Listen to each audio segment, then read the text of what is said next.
ఆ, అందరికీ నమస్కారం. ఈనాటి లోతైన విశ్లేషణకు స్వాగతం. ఈరోజు మనం ఒక చాలా ఆసక్తికరమైన అంశాన్ని చూడబోతున్నాం. బేసిక్గా ఈ ఎపిసోడ్లో క్రైస్తవ విశ్వాసానికి మూలమైన సువార్త అంటే గాస్పెల్ అనే అంశం గురించి మూల గ్రంథాలు ఏం చెప్తున్నాయి అనేది మన ప్రధాన చర్చ. అవును. ఈ గాస్పెల్ అనే పదం చాలామందికి తెలిసిందే అయినా అందులో చాలా లోతైన అర్థం దాగి ఉంది. కరెక్ట్. అందుకే మనం దీన్ని ఒక కొత్త కోణంలో విశ్లేషిద్దాం. ఏంటంటే ఈ సంక్లిష్టమైన విషయాన్ని ప్రారంభ దశలో ఉన్నవారికి, అదే బిగినర్స్కి చాలా స్పష్టంగా అర్థమయ్యేలా ఒక బోల్డ్ ప్రెజెంటేషన్ డెక్ లాగా ఊహించుకుందాం. ఒక 5 స్లైడ్స్ ఉన్న డెక్ లాగా దీన్ని విడదీసి చూద్దాం. ఓ, అదొక మంచి అప్రోచ్. ఒక ప్రెజెంటేషన్ లాగా స్టెప్ బై స్టెప్ చూస్తే ఆ మూల గ్రంథాల తర్కం చాలా స్పష్టంగా ఉంటుంది. రైట్. సరే, దీన్ని మొదలు పెడదాం. మన ప్రెజెంటేషన్ డెక్లో మొదటి స్లైడ్కొస్తే ఇది బేసిక్గా ప్రాబ్లం గురించి మాట్లాడుతుంది. అంటే విచ్ఛిన్నమైన మానవ స్థితి. దీన్ని మనం ఒక సూపర్ కంప్యూటర్ వైరస్తో పోల్చి చూద్దాం. ఒక ఎక్స్పెన్సివ్ సూపర్ కంప్యూటర్ కొని దాన్ని ఆన్ చేయగానే భయంకరమైన వైరస్ ఉందని తెలిస్తే ఎలా ఉంటుంది? ఆశ్చర్యమేంటంటే ఆ వైరస్ బయట నుండి రాలేదు. ఆ సిస్టమ్ని వాడిన మొదటి యూజర్ స్వయంగా ప్రవేశపెట్టాడు. అవును. ఇక్కడే ఆ మొదటి మనిషి అయిన ఆదాము ప్రస్తావన వస్తుంది మన మొదటి స్లైడ్లో. ప్రతి మనిషి తన జీవితంలో ఎదుర్కొనే బలహీనత, అవినీతి, స్వార్థం, చిట్టచివరికి మరణం, ఇవన్నీ ఆ మొదటి వైరస్ వల్ల వచ్చిన లక్షణాలే. అంటే ఆదాము చేసిన ఆ మొదటి అవిధేయత వల్ల పాపం ప్రపంచంలోకి ప్రవేశించిందని మూలగ్రంథాలు చెప్తున్నాయి. ఎగ్జాక్ట్లీ. దీనివల్ల సృష్టికర్త అయిన దేవునితో ఆ ఆధ్యాత్మిక కనెక్షన్ తెగిపోయింది. అది చివరకు భౌతిక మరణానికి దారితీసింది. ఆ ఒక్క చర్య వల్ల ఆ పాపపు కోడ్ సృష్టి అంతటికీ సోకింది. ఇక్కడ నాకొక బలమైన సందేహం వస్తోంది. ఇది వినడానికి కొంచెం అన్యాయంగా అనిపించట్లేదా? అన్యాయంగానా? అంటే ఎలా? అదేనండి, ఎవరో ఆదాము అనబడే ఆ మొదటి యూజర్ చేసిన తప్పుకి ఈరోజు పుట్టే ప్రతి కొత్త అకౌంట్లో, అంటే ప్రతి మనిషిలో ఆ వైరస్ డీఫాల్ట్గా వచ్చేయడమేంటి? నా ప్రమేయం లేకుండానే నేను ఆ పాపపు స్వభావం అనే కోడ్తో పుట్టడం అనేది ఎలా జస్టిఫై అవుతుంది? ఇది చాలా సహజమైన ప్రశ్న. మనం ఆధునిక కాలంలో ఉన్నాం కదా, వ్యక్తిగత బాధ్యత గురించి ఎక్కువగా ఆలోచిస్తాం. కాబట్టి ఇది కొంచెం వింతగానే అనిపిస్తుంది. అవును, నా తప్పు కానప్పుడు ఆ శిక్ష నాకెందుకు పడాలి అని ఎవరికైనా అనిపిస్తుంది. కరెక్ట్. కానీ మూల గ్రంథం దీనికొక విభిన్నమైన లాజిక్ చెప్తుంది. దీన్ని అర్థం చేసుకోవాలంటే మనం లీగల్ టర్మినాలజీలో ఒక పదం వాడతాం, ప్రాతినిధ్యం లేదా ఫెడరల్ హెడ్షిప్ అని. ఆ కోణంలో చూడాలి. ఓహో, ఫెడరల్ హెడ్షిప్ అంటే ఒక ప్రతినిధిలాగా అంటారా? ఎలా వర్తిస్తోందో ఇది కూడా అంతే. అబ్బా, ఇది మంచి పాయింట్. అంటే ప్రధాని చేసిన సంతకానికి పౌరులు ఎలా కట్టుబడి ఉంటారో అలా అన్నమాట. ఖచ్చితంగా. ఆదామో దేవుని మీద తిరుగుబాటు చేసినప్పుడు మానవాళి ప్రతినిధిగా అతను ఆ పని చేశాడు. అందుకే ఆ ఆధ్యాత్మిక వైరస్ తర్వాతి తరాలకు సంక్రమించింది. ఆ నెట్వర్క్లో ఉన్న యూజర్లు ఎవ్వరూ కూడా తమకు తాముగా ఆ కోడ్ని రీరైట్ చెయ్యలేరు. ఎందుకంటే వాళ్ళ ఆలోచనా విధానమే ఆ కోడ్తో తయారైంది కాబట్టి. అర్థమైంది. మరి ఇప్పుడు బయట నుండి ఎవరో వచ్చి ఆ సిస్టమ్ని మూలస్థాయి నుండి రీప్లేస్ చేయాల్సిందే కదా? అక్కడికే వస్తున్నాను. ఇక్కడే గ్రంథాలు ఒక ఆసక్తికరమైన పరిష్కారాన్ని ముందుకు తెస్తున్నాయి. సూపర్. అయితే ఇప్పుడు మన ప్రెజెంటేషన్ డెక్లో సెకండ్ స్లైడ్కి మూవ్ అవుదాం. ఇక్కడే విషయం నిజంగా ఆసక్తికరంగా మారుతుంది. రెండవ స్లైడ్ ఏంటంటే పరిష్కారం. ఇక్కడ మూలగ్రంథాలు ఒక ప్రత్యేకమైన బైబుల్ పదజాలాన్ని ఉపయోగించాయి, కడపటి ఆదాము అని. అవును, ఇంగ్లీష్లో లాస్ట్ ఆదాం అంటారు. ఈ విశ్వవ్యాప్తమైన సమస్యను పరిష్కరించడానికి దేవుడు యేసుక్రీస్తును పంపాడు.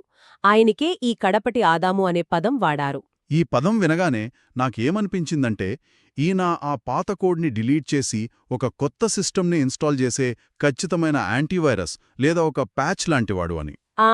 యాంటీవైరస్ పోలిక చాలా బాగుంది.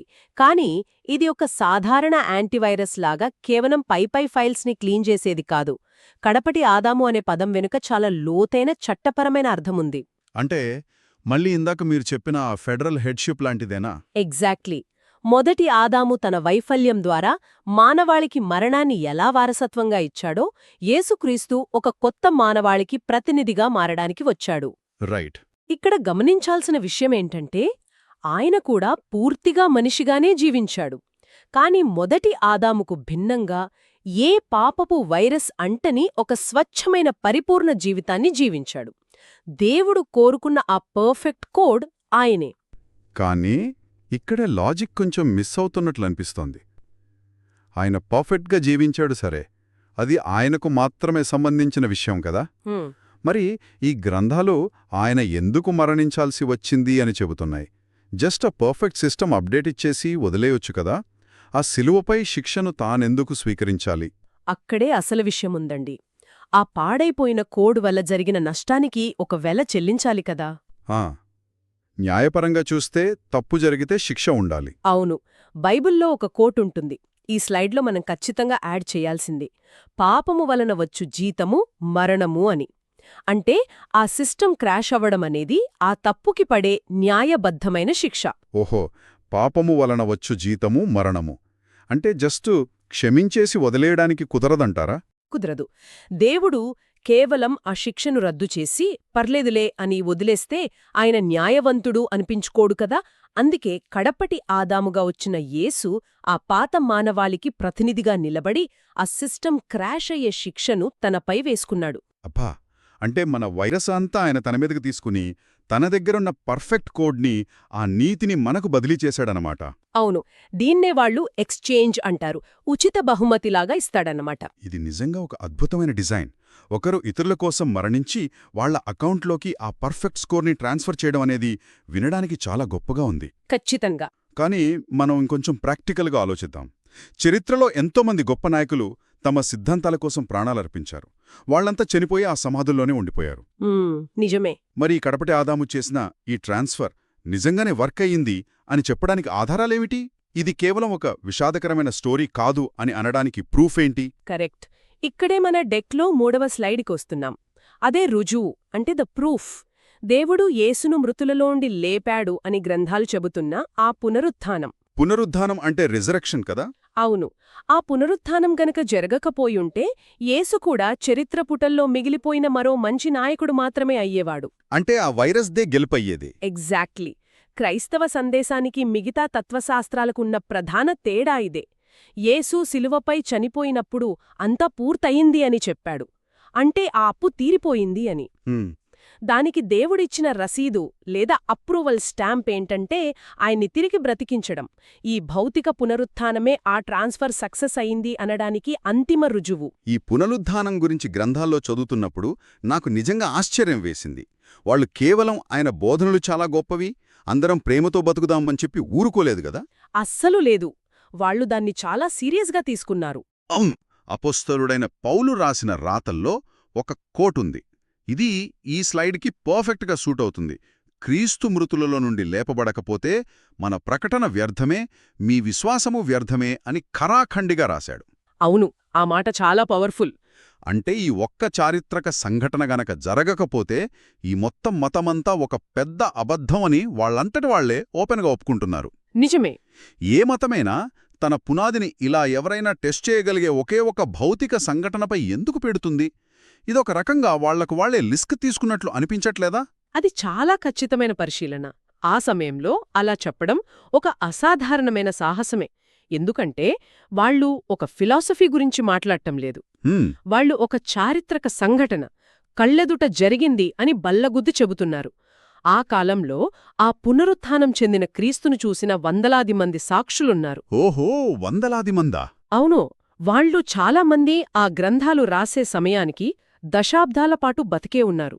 అందుకే కావాలంటే వెళ్ళి ఆ సాక్షులను అడగండి అని బహిరంగ సవాలు విసిరారు. రైట్. ఒకవేళది అబద్ధమైతే ఆ సమాధిలో ఉన్న బాడీని బయటకు తీసి చూపిస్తే కథ అక్కడతో ముగిసిపోయేది కదా. కరెక్ట్. కాని అలా జరగలేదు. మరణాన్ని ఓడించడమనేది నిజంగా జరిగిన వాస్తవం అనే ఆ స్థిరమైన నమ్మకం ఆ సాక్షుల్లో ఉంది కాబట్టే వారు ఆ తీవ్రమైన వాదనలు చెయ్యగలిగారు. సరే, ఆ చారిత్రక రుజువు అంత బలంగా ఉందని మనం ఒక క్షణం అంగీకరిద్దాం. ఆ వైరస్ డిలీట్ అయిందని అనుకుందాం. ఇప్పుడు మనం 4వ స్లైడ్కి వద్దాం. అదే వాగ్దానం లేదా ద ప్రామిస్. ఈ స్లైడ్ చాలా ముఖ్యమైనది. అవును. ఎందుకంటే ఈ మొత్తం వ్యవహారం వల్ల ఒక సాధారణ మనిషికి దైనందిన జీవితంలో వచ్చే లాభమేంటి? ఇది కేవలం మనం ఎప్పుడో చనిపోయాక ఎక్కడో జరిగే విషయమా, లేక ఇప్పుడే మన లైఫ్లో ఏదైనా మార్పుంటుందా? మూల గ్రంథాలు ఇక్కడ 2 అద్భుతమైన వాగ్దానాలను అందిస్తున్నాయి. ఈ రెండింటిని మనం విడివిడిగా చూడలేము. ఆ 2 వాగ్దానాలేంటి? మొదటిది నేడే మారిన జీవితం. అంటే ఆ కొత్త ప్యాచ్ ఇన్స్టాల్ అయిన వెంటనే సిస్టమ్ కొత్తగా రన్ అవ్వడం మొదలవుతుంది కదా అలా. యేసును లేపిన ఆ దైవిక శక్తి పరిశుద్ధాత్మ రూపంలో విశ్వసించేవారికి ఇప్పుడే లభిస్తుంది.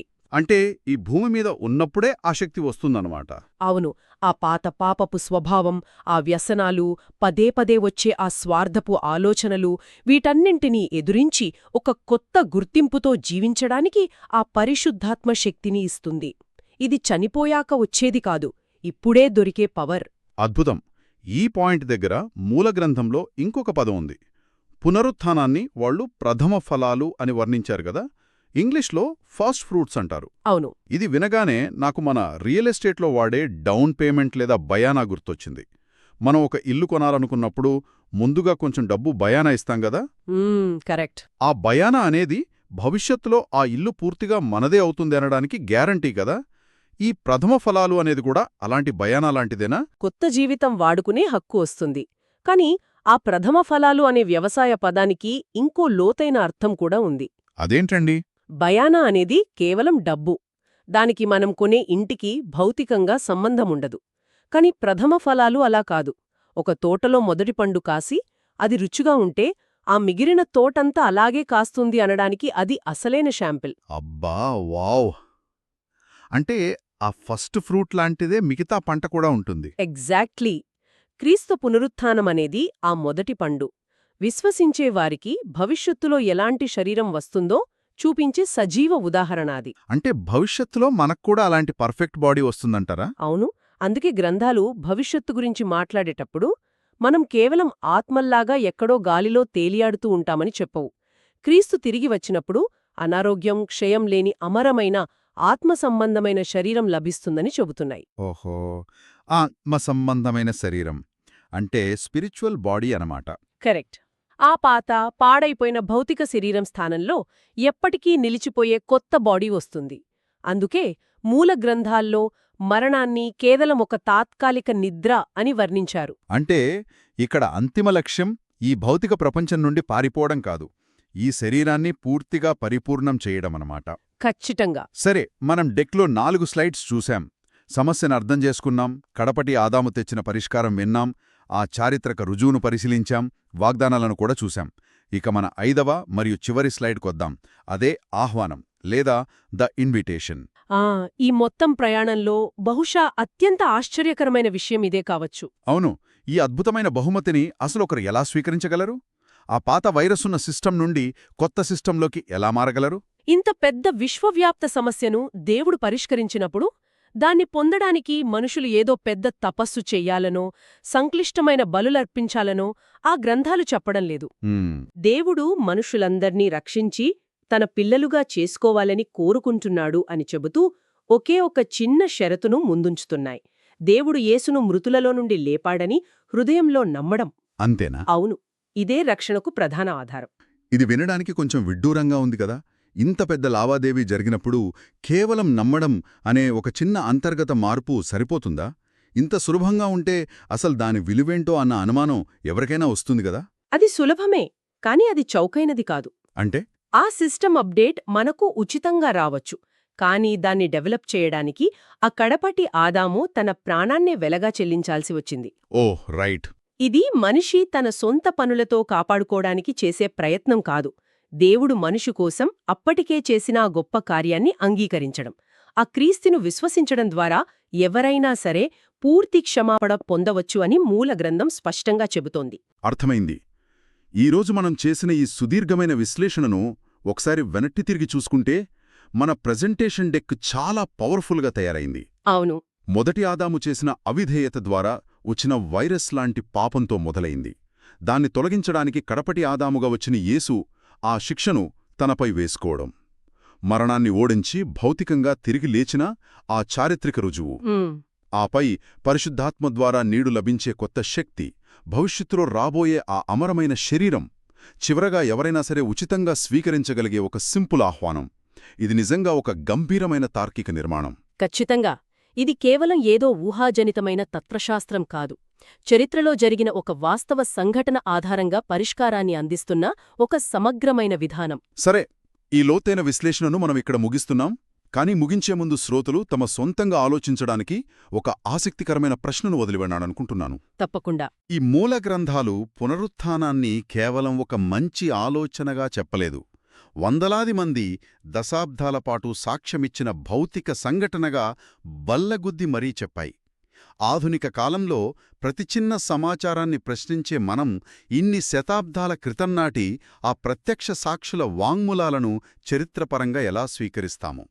అసలు ఒక మతం తన ఉనికిని మొత్తం ఇలా ఒకే ఒక చారిత్రక సంఘటనపై ఆధారపడేలా చేసుకోవడం అనేది మనం చరిత్రను అధ్యయనం చేసే విధానానికి ఎలాంటి సవాలు విసురుతుందో ఒక్కసారి ఆలోచించండి. ఆ ఆధారాలను గుడ్డిగా కొట్టిపారేస్తామా, లేక నిజంగానే ఆ సాక్ష్యాలు నిలబడతాయా అని పరీక్షిస్తామా? ఈ ప్రశ్న శ్రోతల ఆలోచనల్లో ఇంకాసేపు ఉండిపోతుందని ఆశిస్తున్నాను. మళ్ళీ ఇంకో ఆసక్తికరమైన విశ్లేషణతో కలుద్దాం.